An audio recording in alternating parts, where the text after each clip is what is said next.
आज एक छोटी सी कहानी सुनूंगा। दोस्तों, ये कहानी एक व्यापारी और उसके नौकर की है। एक गांव में बहुत ही बड़ा व्यापारी था। उसने बहुत सारा धन दौलत संपत्ति इकट्ठा कर रखी थी। उसका एक नौकर भी था। वह नौकर अपने हिस्से का धन गरीबों में खर्च कर देता। व्यापारी उसे रोज धन बचाने की शिक्षा देता, लेकिन उस नौकर को इस बात का कोई असर नहीं पड़ता। एक दिन व्यापारी ने अपने नौकर को एक डंडा दिया और कहा कि अगर कोई तुमसे बड़ा कोई मूर्ख मिले तो उसे ये डंडा दे देना। अब हर रोज व्यापारी उसे पूछता कि कोई तुमसे बड़ा मूर्ख मिला, तो वो नौकर विनम्र होकर मना कर देता। एक दिन व्यापारी बीमार हो गया। अब उनका रोग इतना बढ़ गया कि मौत इनके करीब आ गई। अंतिम समय उसने अपने नौकर को पास बुलाया और कहा कि अब मैं संसार को छोड़कर जाने वाला हूँ। तो उस नौकर ने कहा कि मालिक, मुझे भी आपके साथ ले चलो।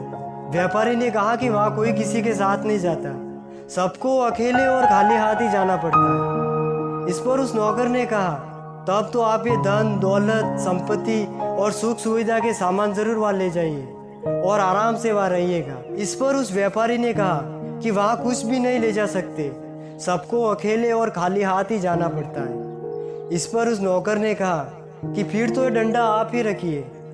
जब कुछ लेकर जाया नहीं जा सकता तो आपने बेकार ही पूरा जीवन धन दौलत सुख सुविधा के सामान को इकट्ठा करने में खत्म कर दिया। ना तो आपने दान पुण्य किया और ना ही भगवान का भजन किया।